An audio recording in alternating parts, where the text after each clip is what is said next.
ever wonder what it takes, truly, to connect with another? What about 10,000? What journey would it take to bring that many souls together to kindle belief?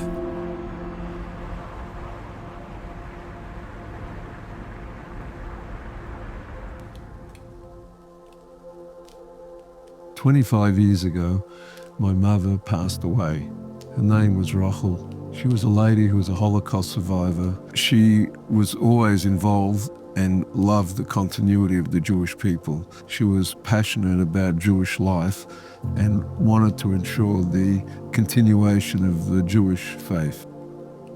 I wanted to do something meaningful in her memory, and consequently I started the organisation called Chabad of Rural and Regional Australia, affectionately known as Chabad of RARA. But my involvement and connection with the Jews of rural and regional Australia didn't start there.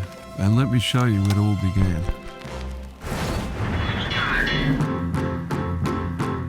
The year was 1977. Jimmy Carter was inaugurated as the 39th President of the United States. Elvis Presley's death shook the music world. Elvis Presley died today. And the first Apple II personal computer hit the stores. But beyond those headlines, a quieter story of connection was about to unfold. For Jewish communities scattered across the globe, in the decades after the war, a sense of belonging had started to rebuild in new corners of the world. Yet many remain scattered, separated by distance. In Brooklyn, New York, a spiritual leader known as the Lubavitcher Rebbe shared a powerful vision, a world where distance could not diminish the bonds of faith. A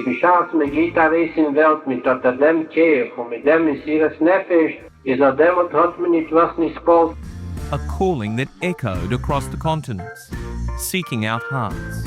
Half a world away in Australia, Solly heard that call. Eager to make a difference, he enlisted his two best friends, Yossi and Herschel. Together they embarked on what seemed like an impossible mission. With a repurposed RV they called their mitzvah tank and a map of the vast Australian outback, Solly set out.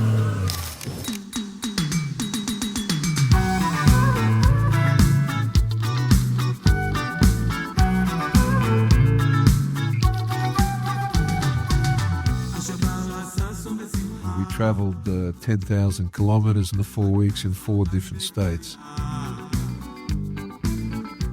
A lot of people stopped just to tell us they were Jewish because of the signs on the tank. He just remembers the herring we left on the side. Oh, so wohl, yeah. And the woman chasing after us. That's so wohl.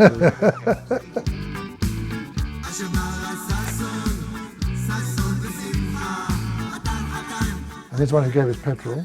Exactly. We stayed there till late. You know, we had to subtly ask him for petrol. It's like, unless you want us to stay on your property.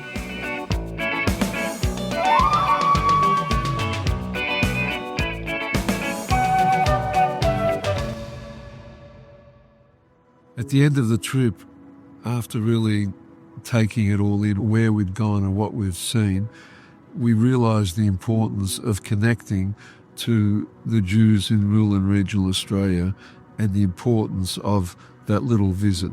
Following our visit, I organised many trips by young students, and it was really a passion for many years of mine on I'd say an ad hoc basis. So after my mother died, and I wanted to start an organisation in her name, in her memory. And 25 years ago, Chabad of RARA was formed.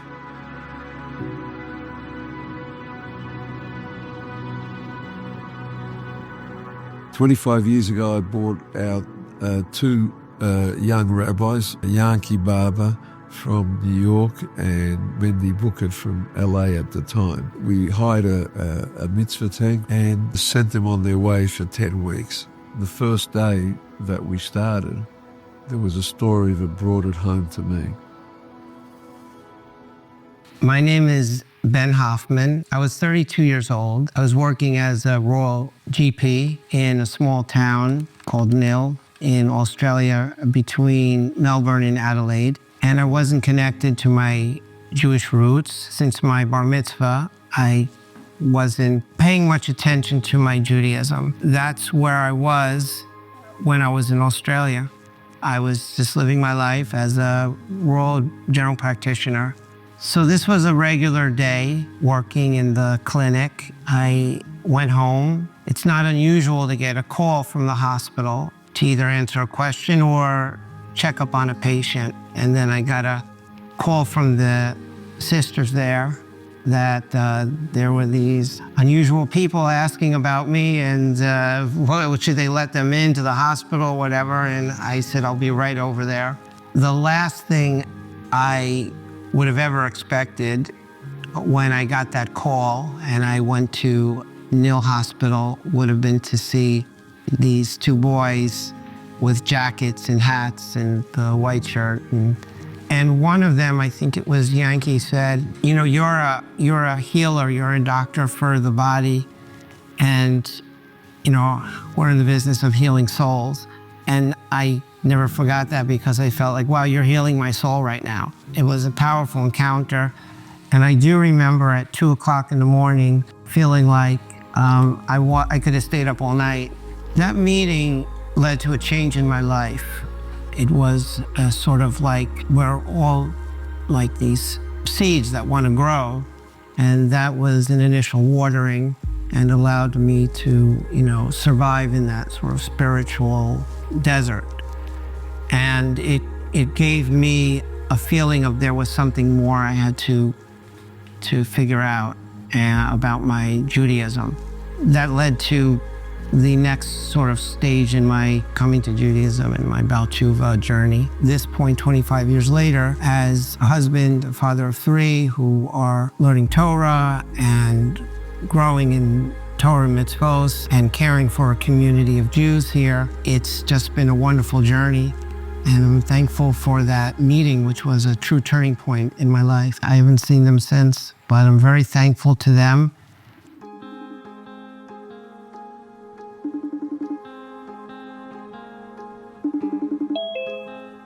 Oh, Wow. Yankee, Is that Ben? that's, Yes, yes. Wow. I am speechless. That's so cool.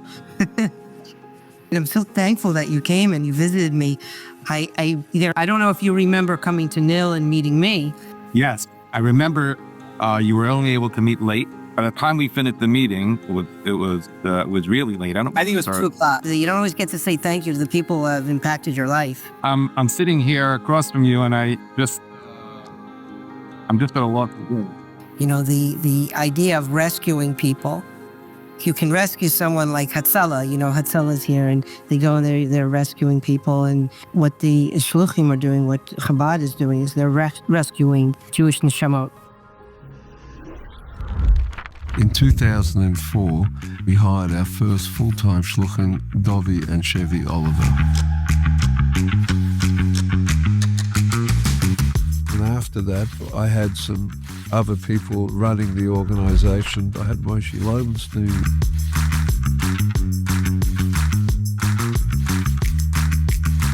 We had Chani Purcell. I even had my son, Saul Spigler. Another person we had was Hannah Weiss. In 2014, we hired Yossi and Malki Roddle. Well, one of the unique things that we were able to bring as directors of RARA, in addition to the regular sending out to Bahrain, which we continue to do, and having connections with all the 16 scattered communities throughout Australia, we went on the road as a family for extended periods of time. We were able to bring the family unit to rural and regional Australia. Judaism is obviously a very family-orientated religion, and when we would walk into someone's house with the full family, my wife, my kids, we were able to give them the full, well-rounded, authentic Jewish experience, especially with my wonderful wife, Malki's warmth that she brings. I'm Malki Roddle. I'm the co-director of Chabad, together with my wonderful husband Yossi and our 4 boys. I think our time as Shluchim to Rara was really unique and different because of the nature of our shluchas. Most of our friends were setting up a Chabad house or joining a established Chabad house, and here we were doing something just so different, which we loved. Being Rabbi and Rebbetzin on the road was a test of figuring out how to bring the best parts of Judaism to someone else's door and present and package it in a way that was very welcoming and very enticing for them. I think that the authenticity of it really spoke to people. There was no airs and graces. You know, we were road tripping. There was us in our little car, and we came as we were with the beauty of Judaism to offer and to share. And I think people really responded to that. In 2020, we brought in Menachem and Chevy Aaron. My name is Menachem Aaron, and I've been here with RARA for just about 5 years now.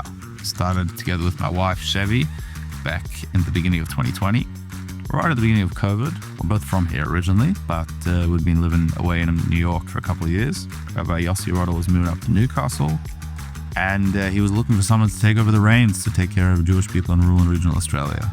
And I thought, we'll give it a go. So we jumped on a plane. We came to Melbourne. We hit the ground running. There was a lot to do. I remember hitting the road for the first time in February 2020.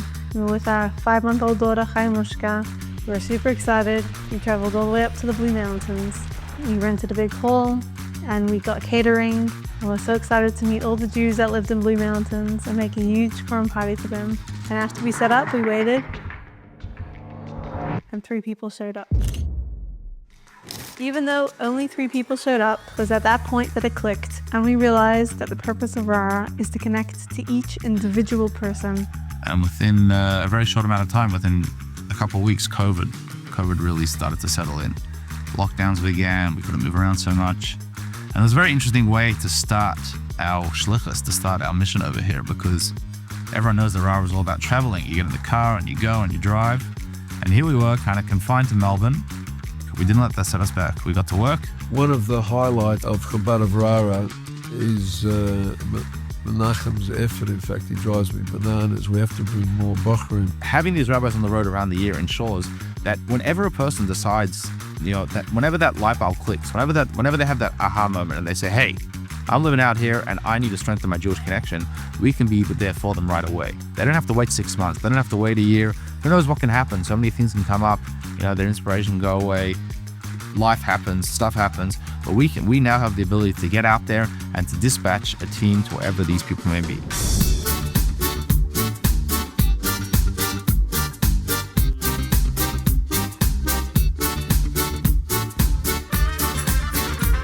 Hi, I'm Yaakov Kahanov, and I'm from Crown Heights. And my name is Benjamin Gardetsky, and I grew up on Shluchas in Paris, France. We are the current young rabbis going around rural and regional Australia in this mitzvah mobile.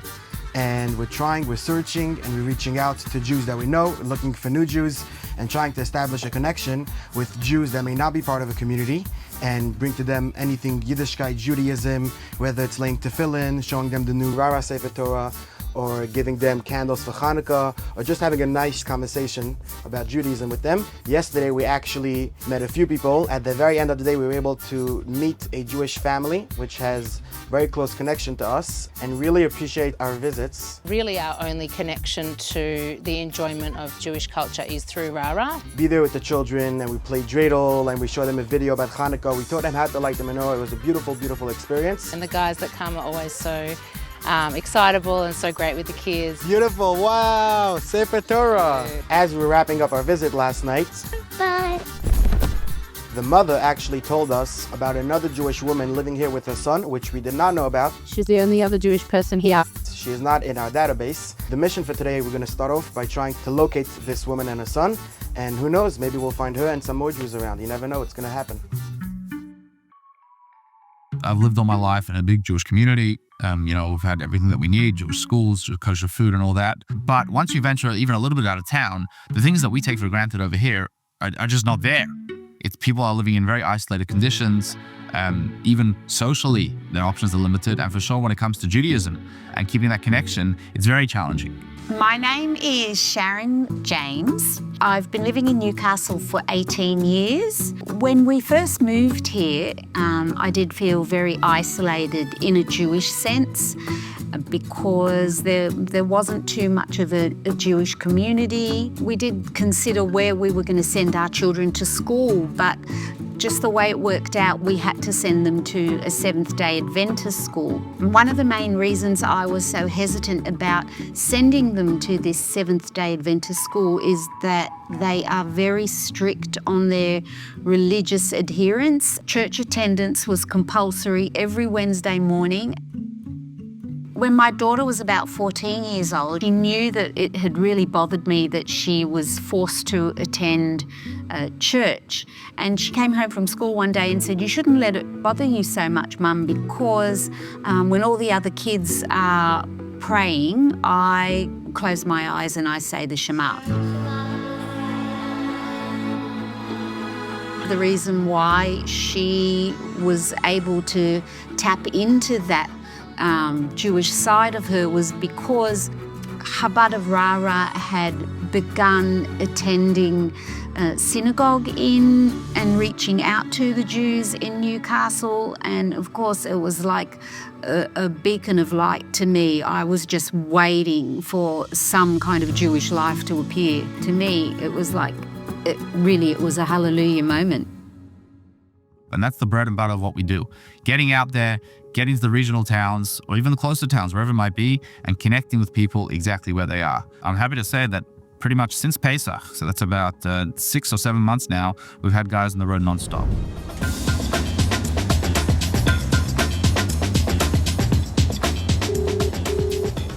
Hey Menachem, what's up? Baruch Hashem, how you going? Doing great. We actually just visited the mother, Jewish woman that we found out that yesterday she was Jewish. She's the only other Jewish person here. Fantastic, fantastic. So you just turned up and that's it? Yeah, we just turned up. We knocked on the door.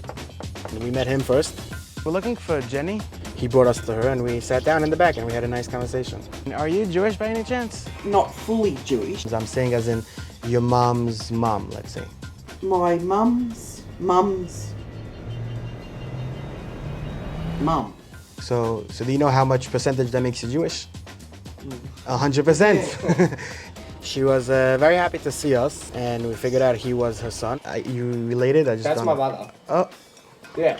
And look, you even look like a rabbi already. Yeah. And we had a very, very nice conversation, actually. Has he ever laid tefillin? No. We're able to somehow get Alex to do it for the first time. It'll mean the world to us. No. Maybe one day he'll put on tefillin. But we left it with the menorah. Just a little demonstration. Night number 1. Every night, till the 8th night, we have all the candles. It was a very successful visit, Baruch Hashem. Beautiful to meet another Jew, every single time. The best visits are the ones when you just turn up. Yeah, 100%. So you haven't found anyone to put on film with yet today in the regional places? No, unfortunately we haven't yet. If you head towards Berrigan, you have the family over there, which we've been trying to get in touch with. It may be worth trying them today. Well, I sent him a message, can I meet up with you in Cobram, and he never got back to me. So, I mean, you can call now. We'll give him a call, see what he says. Okay, I'll try to call him. The number you have called is not connected. No message can be left on this server. Please check the number before calling again. It's our daily routine. There's another whole aspect of RARA which people don't talk about, you don't think about it, but that is more than what we give to the people that we visit. It's what the people that we visit give us. Just the genuine commitment and love for Judaism, it's amazing. It's really inspirational. Literally every day I turn to Malki and I'm like, these people are amazing. I wish we would be as involved and as passionate about our Judaism as these people are. I'm David Schrader. I live in Toowoomba, beautiful garden city of Queensland. I've moved to Toowoomba about 2 years ago. I was born and raised on a little country farm in the northern tablelands of New South Wales called Walker. I'd heard all the stories about my Jewish ancestry, but I didn't put the pieces together. I didn't know I was Jewish because I was brought up a Christian. I went from church to church, seeking whatever it was I was seeking. But consistently, I felt short changed. I'd ask questions and I never got the answers that gelled with me. Never. It was my ex-wife that actually was watching a show on SBS, the Outback Rabbi, and I wasn't home at the time. But I got home and she met me at the door and she said, I saw something today you've got to see. And I thought, all right. I found it on the internet, a copy of this very show. And I was listening along, this interesting fellow with his big black hat, Yossi Rodal, Rabbi Yossi Rodal. He was interviewing people in Outback, Australia. He was talking to this lady in a pub. And lo and behold, her story was my story. And all the lights came on. I thought, can this be real? I'm Jewish.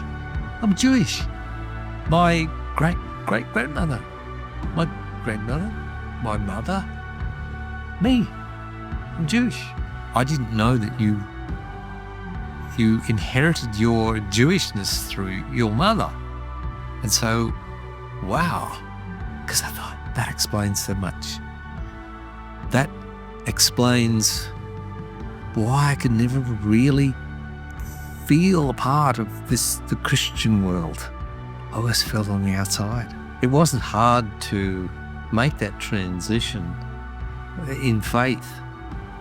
I thought, I've got to speak to that guy. I've got to talk to that man. And lo and behold, I got straight through to Rabbi Yossi. When I spoke to him and told him my story, and I said, you found me without even looking for me. I remember getting David's call and the feelings of genuine sense of belonging, sense of this is who I am coming through the phone. And I reacted because this is literally what I live for. This is Judaism. This is amazing. And David, we connected. We really understood each other, and I think we sensed each other's genuine happiness in this journey. And I invited him at a later date to join us at the annual RARA Shabbaton in Melbourne.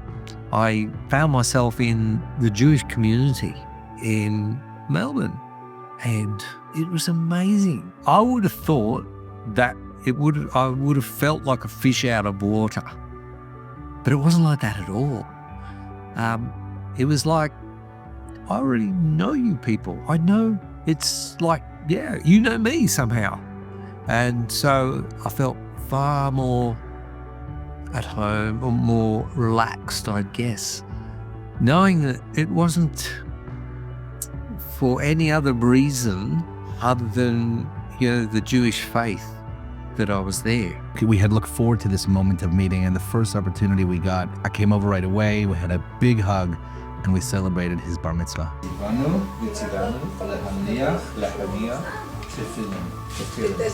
We put on tefillin for the first time. We threw lollies, we danced, he cried, we sang.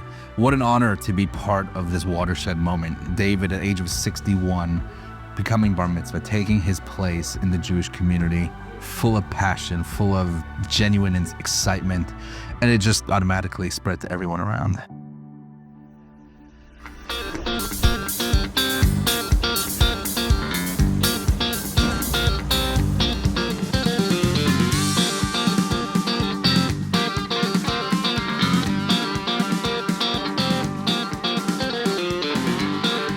One of the things we do to try and reach out to more Jews is we go to a central place in town and we set up shop. We have the sign that says Jewish Mobile Library. Inside our mitzvah tank, we have a full Jewish library of all different kinds of books. And we offer everyone, Jewish and non-Jewish, to come on board and to check out our library. And if they want to buy or borrow a book, they're more than welcome to. And sometimes, we get to meet a new Jew that we didn't know about and establish a connection. It's a beautiful thing. Hello, Sergio here. Hi, this is Benjamin from Chabad of RARA again. Was wondering if maybe sometime today would work, because we would really love to meet up with you and your mother. We're currently still in Albury. By the time we get back, it'll probably be another 3 hours or so. So if you're down for a meeting, we would love to, if it would work for you. I don't know yet. I'll talk to you soon. Okay, we might have another two Jews waiting for us to meet today. We actually began the first branch of Chabad of RARA in Cairns. My name is Ari Rubin. I run the Chabad of RARA base in North Queensland. So when RARA comes to a city, they're able to have a beautiful connection one by one. But that connection is limited to the space. When you're missing the people on a permanent presence there, you're not able to have that constant connection. Once we came onto the scene, we were able to turn the 300 contacts that Yossi and Sali had given us when we first touched down into a permanent connection to be able to make a Shabbos meal every week for those people, to be able to make a Hebrew school that they could send their kids to every week, that they could have a Torah shiur in person that they could come to every week, that they could have the Chagim and the classes and the exciting Yom Tov programs that we do every single Yom Tov. We have one person that says he moved up from Sydney and he has more in our community in Cairns than he had in his community in Sydney. Our Chabad has turned the sparks that the Rara Bachrim had been sowing throughout all the years into the giant flame of our permanent presence in the Chabad house in North Queensland. 4 years ago, in the height of COVID, Yossi and Malki Roddle decided they wanted to have their own area to help Jewish people, and they started Chabad of the Hunter, being a branch of Chabad of RARA. There's such a rich history of Jews in Newcastle. In fact, the synagogue here is one of the oldest in Australia, but it's the resurgence of the Jewish community that is so incredibly heartwarming. You walk into this synagogue, which is obviously quite old, and you hear the singing and you see kids running around, and I get goosebumps just thinking about the people who built this shul. Could they ever have imagined what would be happening in 2024 here in the shul that they had built? And I love that our community not only has this incredible growth today, but we have such deep roots from way back when. I'm always getting messages, usually via WhatsApp, and I don't know what the thing is with WhatsApp and from people, but that's the way to go apparently. And I'm always getting voice recordings, not text, voice recordings from Rabbi Yossi saying, "Hey Claire, we haven't seen you in ages, please come for Shabbos, it'll just be us," or "Please come for this, come for that." But I know I could pick any Friday night and say to them, "Could I come and see you?" And they'd be like, "Yeah, definitely." There's always a place at their table for me.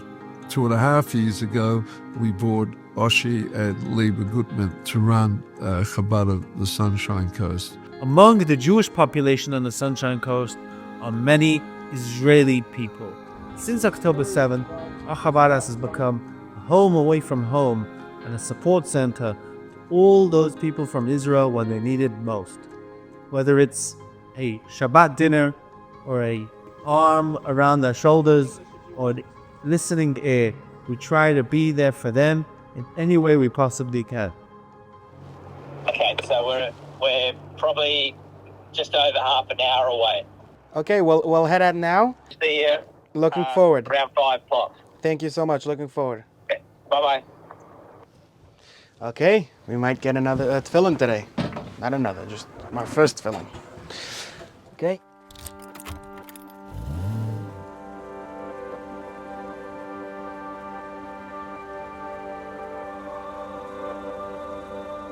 Hello. How are you doing? Good. We are doing great. Thank God. I'm Benjamin. Love the flag. Yo, did you ever have a chance to put on tefillin? Every time you guys come. Oh, beautiful. So is now a good opportunity also? You have to pronounce, you have to say everything slowly. Okay, we're going to say the blessing nice and slow as we put it on. Baruch. Ata. Vesi. Vanu.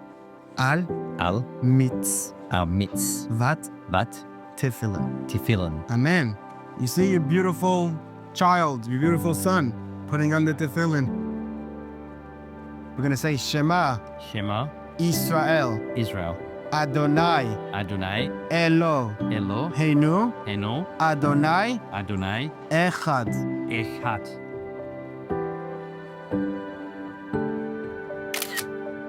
we have something that usually you only find in a synagogue. But there's a special Jew from Seymour that a few years ago decided that the Jewish community in Sydney and Melbourne have a Torah, but what about the Jewish community in Cobram, in Bergen, or Deniliquin? So we have one, and its only purpose is to go around to Jewish communities and to give the Jews a chance to see the Sefer Torah and to call it theirs. Would you like to hold the Torah, Sergio? So you could give your mother a chance to kiss the Torah. You could bring it over to her and she could kiss the Torah. You can kiss the Torah. But I can touch it? Yes, yes, for sure. I was worried.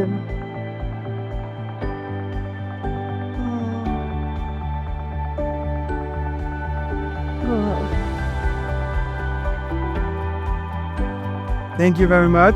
Thank you. And you should have only good health and everything, and you should have a happy Hanukkah. Thank you. And you should enjoy many, many more Hanukkahs to come. Thank you. Was very important. Thank you very I don't know if I'm going to see you again, but yeah. Either me or my friends, or another friend of mine. Finally, after a full day of trying to wrap tefillin with a Jew, we show them the Sefer Torah. Really, really an amazing experience, and the journey continues. It's so incredible to be able to see Saul's vision coming to life. 9 years ago when I stepped into his office, I didn't even believe how much we could achieve, but he did. He sent Bachrim for decades to be able to come slowly, visit after visit, to be able to expand the reach of the Jewish soul, the spark in every single one of the Jews that lives in North Queensland. And now we're able to take those sparks and make it into a flame. It's been a fantastic 25 years. So much has been accomplished, but there's so much more to do. And thanks to so many kind people that have brought us to where we are today, a lot of great things have happened. Well, we're looking towards the future. We're looking forwards towards more time on the road, more mitzvahs, and connecting with more people around rural and regional Australia. Australia is a massive country, huge amount of land, but we're going to bridge that gap, and we're going to make sure that wherever people are, they can connect and they can be part of the Jewish tribe. Our motto is no Jew will be left behind. Doesn't matter where they are, what they do, we'll travel there, and that's really what we're all about. And if I moved somewhere else in rural or regional Australia, I'm sure RARA would come with me. You know, I can be anywhere in Australia. That's the amazing thing. So it's a big country.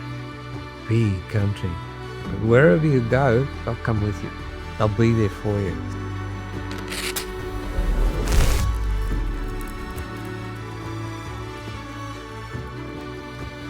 ברוך אתה, השם אלוקינו, מלך העולם, אשר קידשנו במצוותיו וציוונו, להדליק נר של Shabbat. I've been lighting Shabbat candles every Friday evening ever since I connected with RARA, and I look forward to continuing for another 25 years.